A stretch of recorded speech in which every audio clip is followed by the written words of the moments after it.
Hello, welcome to SRE classes. In this class, we shall be discussing the topic of rebate under section 87A. আগেই বলে দিচ্ছি যে রিবেটটা আমরা immediately start করছি without continuing with the deductions because deduction complete করতে গেলে time অনেক লাগবে। তার জন্য what we are trying to do is আগে ছোট কয়েকটা portion যত তাড়াতাড়ি সম্ভব হয় সলভ করে নেওয়া। So that is why I have selected rebate আজকের মধ্যেই কমপ্লিট হয়ে যাবে।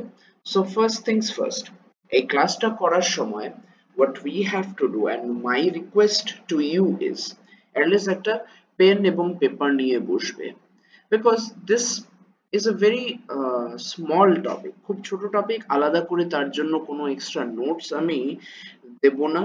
Whatever we discuss over here has to be written by you. So even though the class will be small, very short class, কিন্তু আমি চাই তোমরা pause করে যখন যেই প্রভিশনস গুলো ডিসকাস করা হচ্ছে সেগুলো তোমরা লিখে নেবে। Okay, so saying that, let us begin this topic. Rebate, basically rebate মানেটা কি? রিবেট মানে কিছু অফ, মানে কিছু ডিসকাউন্টের মতো কিছু দেওয়া। ওকে, সো হোয়াট হ্যাপেন্স ইজ আমার যখন টোটাল ইনকাম হয় সেই ইনকামের উপর আমার ট্যাক্স দিতে হয়। তো ট্যাক্সটাকে কমাবার জন্য আমরা ডিডাকশনস ইউজ করি। এবার ডিডাকশন ইউজ করার পরেও আরেকটা অপশন যেটা আসে সেটা হলো রিবেট। রিবেটও জেনারেলি কি করছে তাহলে it's a benefit to the taxpayers. Okay, so first rebate was introduced in the year 2013-14, ঠিক আছে। তারপর থেকে বিভিন্ন চেঞ্জেস আসে, সেটার মধ্যে এত হিস্ট্রি আমাদের জেনে কিছু লাভ নেই, কিন্তু এটা আমাদের জানতে হবে যে এখন রিবেট যখন আমরা স্টাডি করব, we know that we have two regimes under which tax has to be filed. যদি না জানা থাকে তাহলে জেনে রাখো, একটা হলো ওল্ড রেজিম, মানে আগে যেইভাবে আমাদের সমস্ত ক্যালকুলেশন হতো ট্যাক্সের জন্য ডিডাকশনস সবকটা অ্যাপ্লাই করে সেইভাবে যদি আমরা করি সেটা ওল্ড রেজিম। নিউ রেজিমে ট্যাক্সেশন কিন্তু একটু ডিফারেন্ট, দুটো লিমিট গুলো আলাদা, কোন ডিডাকশন অ্যালাউ হবে কোনটা না সেটাও আলাদা। ওকে, সো দুটোর ক্ষেত্রে রিবেটের কিন্তু এগেইন প্রভিশনস আলাদা হয়ে যাচ্ছে। Saying that, let us begin with this topic. First of all, rebate. এটা under section 87A তে আসছে। Now এই বিষয়টাকে আমরা স্টাডি করার জন্য তিনটে ভাগে ভাগ করেছি: categories, conditions and applicability. এবার প্রথমে আমরা conditions গুলোকে নিয়ে স্টাডি করব, ঠিক আছে? Then we will go to the categories, then applicability. So let us start with the conditions. First of all, rebate is not for all categories of taxpayers. সোজা কথা এখানে খুব ক্লিয়ারলি বলছে সবাই কিন্তু রিবেট পাবে না। কেন এই কথাটা বলছে যখন আমরা ক্যাটাগরিজটা ডিসকাস করব তখন আরেকটু ডিটেইলস আমরা বুঝতে পারবো, ঠিক আছে। সেকেন্ড বলা হচ্ছে only resident individuals are eligible, ঠিক আছে। নন রেসিডেন্ট হলে কিন্তু রিবেট অ্যাপ্লাই করতে পারবে না। Next, senior citizens can avail rebate but not super senior citizens. মানে এখানে তার মানে কি, till the age of 80 anyone can avail rebate, but 80 এর উপরে হয়ে গেলে তখন আর রিবেট পাবে না। Okay, next, rebate can be availed before charging of 4% cess। এই 4% cessটা কি? এডুকেশন সেস, হায়ার এডুকেশন সেস একটা চার্জ করা হয়। তো বেসিক্যালি কিভাবে সিস্টেমটা হচ্ছে আগে বলে দেই। প্রথমে আমাদের টোটাল ইনকামটা বের করা হয় মাল্টিপল হেডস অফ ইনকাম থেকে, দেন বিভিন্ন ডিডাকশনস দেওয়া হয়, দেন ডিডাকশনের পরে যে অ্যামাউন্টটা অ্যাভেলেবল থাকে তার উপরে স্ল্যাব বেসিসে ট্যাক্সটা ক্যালকুলেট করা হয়, তারপর 4% সেসটা চার্জ করা হয়। তো রিবেটটা তাহলে কোথায় অ্যাপ্লিকেবল হবে? এই 4% চার্জ করার আগে কিন্তু অ্যাপ্লিকেবল হবে, নট আফটার ইট, ঠিক আছে। তো এই সিকোয়েন্সের মধ্যে আমাদেরকে বুঝতে হবে যে লাস্ট স্টেপের আগের স্টেপ, মানে ওই সেসটা চার্জ করার আগে আমাদের কিন্তু রিবেটটা অ্যাভেল করতে হবে। Okay, so here goes the conditions. এবার আসছে categories. Now what are the categories? First of all already discuss করে নিয়েছি old regime and new regime. ঠিক আছে, ওল্ড রেজিমে তাহলে আমরা দেখি যে কি আসছে। ওল্ড রেজিমের প্রভিশনস গুলো বলছে only those taxpayers can avail whose total taxable income after deductions is less than rupees 5 lakh।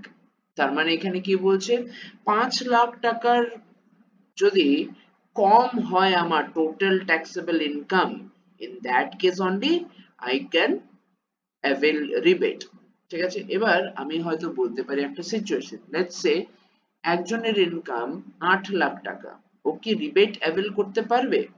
এই প্রভিশনটা দেখলে আমাদের কি মনে হতে পারে যে না, ও তো অ্যাভেল করতে পারবে না। বাট আমাদের এখানে মাথায় কি রাখতে হবে, এখানে কোন বিষয়টাকে বলা হয়েছে, বলা হয়েছে টোটাল ট্যাক্সেবল ইনকাম। এখানে গ্রস টোটাল ইনকাম কিন্তু বলা হয়নি, বলা হয়েছে টোটাল ট্যাক্সেবল ইনকাম।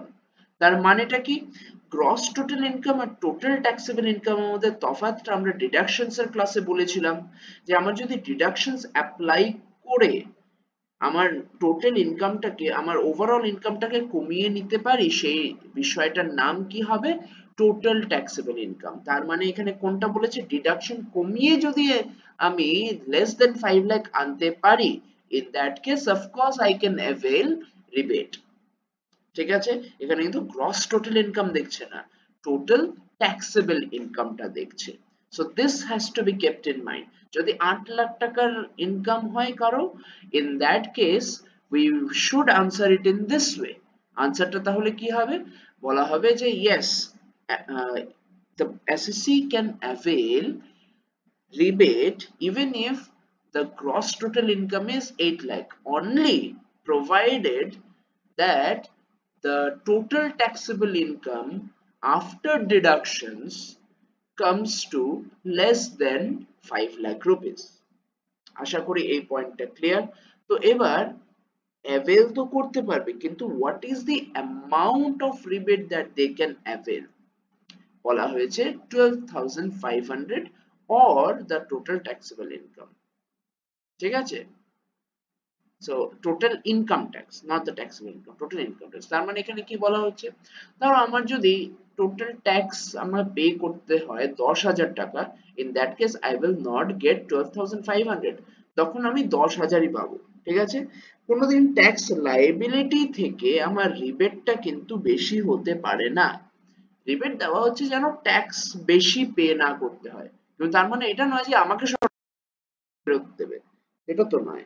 ঠিক আছে, তো তাই এখানে amount available as rebate is lower of total income tax or 12,500, whichever is lower। ঠিক আছে, তো total income tax or 12,500, whichever is lower। তার মানে ম্যাক্সিমাম আমি কত অ্যাভেল করতে পারি, 12,500।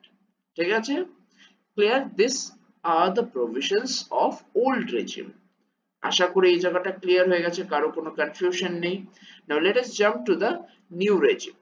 এবার নিউ রেজিমে বেসিক্যালি আমার দু ভাগে এগেইন ভাগ করা হয়েছে। নিউ রেজিমে একটা ক্যাটাগরি করা হয়েছে কি, ইনকাম আপ টু ₹7 লাখ, আর আরেকটা ক্যাটাগরি কি করা হয়েছে, ইনকাম মোর দেন 7 লাখ, মানে সোজা কথা বলতে গেলে 7 লাখের নিচে এবং 7 লাখের উপরে। ঠিক আছে, তো 7 লাখের নিচে যদি আমার ইনকাম হয়, in that case what will be the provision, বলা হয়েছে maximum rebate allowed is the amount of tax payable on income or rupees 25,000, whichever is lower। ঠিক আছে, কি বলছে, 25,000 টাকা এখানে আমি ডিডাকশন বা আমি রিবেট পেতে পারি, or the tax payable amount whichever is lower। আমার ওল্ড রেজিমে কি ছিল, 5 লাখের আমার লিমিট ছিল, সেই লিমিটের মধ্যে আমি 12,500 ম্যাক্সিমাম। ঠিক আছে, 7 লাখের লিমিটের জন্য 25,000 রুপিস ম্যাক্সিমাম আমি রিবেট ক্লেম করতে পারবো। ক্লিয়ার? তাহলে ইনকাম যদি মোর দেন 7 লাখ হয়, ইন দ্যাট কেস কি হবে, maximum rebate allowed is সোজা কথা কি, tax payable minus income in excess of 7 lakh। ঠিক আছে, এটাকে যদি তুমি ট্যাক্সের রুলস অনুযায়ী পড়ো, সেই রুলে কিন্তু অনেক কমপ্লিকেটেড ল্যাঙ্গুয়েজ দেওয়া আছে, বাট সহজ করে দেওয়াটা আমার কাজ, তাই আমি সহজ করে এইভাবে লিখেছি। এইভাবে কিন্তু কোনো জায়গায় তুমি পাবে না, কোনো অ্যাক্টে তুমি লেখা পাবে না, ঠিক আছে, বাট এটা বেসিক্যালি খুব সহজভাবে বোঝার জন্য আমি এই পার্টিকুলার প্রভিশনটা করেছি। ইনকাম মোর দেন 7 লাখ যদি হয়, in that case maximum rebate allowed is, তখন তোমার কি করতে হবে, আগে ট্যাক্স পেয়েবল কত আছে সেটা ক্যালকুলেট করতে হবে আলাদা করে স্ল্যাব বেসিসে, আর তার থেকে কি মাইনাস করে দিতে হবে, ইনকামটা যদি 7 লাখ থেকে বেশি হয় কতটা বেশি, সেই এক্সেস অফ 7 লাখ কে তোমার ডিডাক্ট করে দিতে হবে ট্যাক্স পেয়েবল থেকে, তখন যে অ্যামাউন্টটা পড়ে থাকবে that will qualify as rebate. Clear? তো difference between old regime and new regime, তাহলে আমরা কি বলতে পারি, ওল্ড রেজিমে ম্যাক্সিমাম লিমিট আমার 5 লাখ ইনকাম, ঠিক আছে, নিউ রেজিমে আমার 7 লাখ কি 7 লাখ থেকে বেশিও হতে পারে, বাট প্রভিশন চেঞ্জ হয়ে যাবে যদি 7 লাখের বেশি হয়। সেকেন্ড পয়েন্ট অফ ডিফারেন্সটা কি, ম্যাক্সিমাম রিবেট ওল্ড রেজিমে কত পেতে পারি, 12,500, আর নিউ রেজিমে ম্যাক্সিমাম কত পেতে পারি, 25,000 যদি 7 লাখের নিচে হয়, বা 7 লাখের বেশি হলে তখন সেই ফর্মুলাটা অ্যাপ্লাই করতে হবে, tax payable minus income in access of 7 lakh. Okay, next সাইডে যদি বলি যে ওল্ড রেজিমে আমরা যদি দেখি 5 লাখ ছাড়িয়ে গেলে আর রিবেট পাওয়া যাবে না, ঠিক আছে, টোটাল ইনকাম যদি 5 লাখ ছাড়িয়ে যায় তখন কিন্তু আর রিবেট পাবো না। বাট নিউ রেজিমে আমি কি দেখছি, নিউ রেজিমে 7 লাখের উপরেও যদি আমার ইনকাম চলে যায় তাও রিবেট পাওয়ার একটা পসিবিলিটি আছে। ক্লিয়ার? তো এটা হয়ে গেল basically the provisions related to the rebate that is allowed. Clear? আশা করি এগুলো নোট করে নিচ্ছ তোমরা ভিডিও পজ করে করে।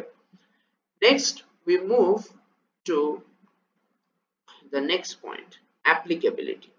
কাদের জন্য বা কোন সিচুয়েশনে এগুলো অ্যাপ্লিকেবল, রিবেট কিসের উপর আমরা অ্যাপ্লাই করতে পারি।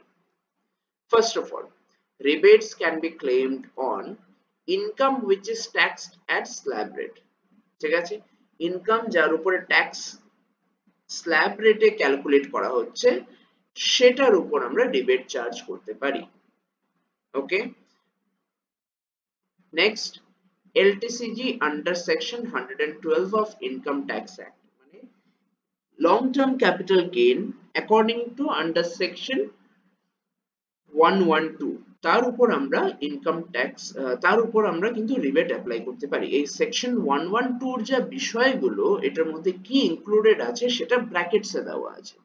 তো দেখি ব্র্যাকেটসে কি লেখা আছে, sale of any capital assets other than listed equity shares or equity oriented schemes of mutual funds. তো এখানে ক্লিয়ারলি কি বলা হয়েছে, যে কোনো ক্যাপিটাল অ্যাসেট আমি বিক্রি করতে পারি এক্সেপ্ট একটা এক্সেপশন, শেয়ারস বা মিউচুয়াল ফান্ডস, ঠিক আছে, equity related mutual funds. Mutual funds অনেক টাইপ হয়, তার মধ্যে equity oriented schemes of mutual funds গুলোকে এবং লিস্টেড ইকুইটি শেয়ারস মানে ইকুইটি রিলেটেড বিষয়গুলোকে আমি বাদ দিয়ে বাকিগুলোর উপরে আমি রিবেট ক্লেম করতে পারবো সেটা ইনকাম থেকে। ওকে, নেক্সট আসছে এসটিসিজি মানে short term capital gain under section 111 A of income tax act. তার মধ্যে কি বলা আছে, সেই আবার listed equity shares and equity oriented mutual funds গুলোকেই আবার এক্সক্লুড করছে, ঠিক আছে। তো বেসিক্যালি আমরা কি দেখলাম, তিনটে ওভারঅল টপিক দেখলাম related to rebate. First of all conditions, ঠিক আছে, কারা অ্যাভেল করতে পারবে। নেক্সট আমরা দেখলাম প্রভিশনস গুলো কি কি ওল্ড রেজিমে নিউ রেজিমে, আর লাস্টে আমরা দেখলাম অ্যাপ্লিকেবিলিটি মানে কোথায় কোথায় রিবেট ক্লেম করতে পারবো, ঠিক আছে। So these are the different areas where we can claim rebate or the different provisions that we have to discuss for the syllabus. ঠিক আছে? So this is where we end with our class for today. Thank you.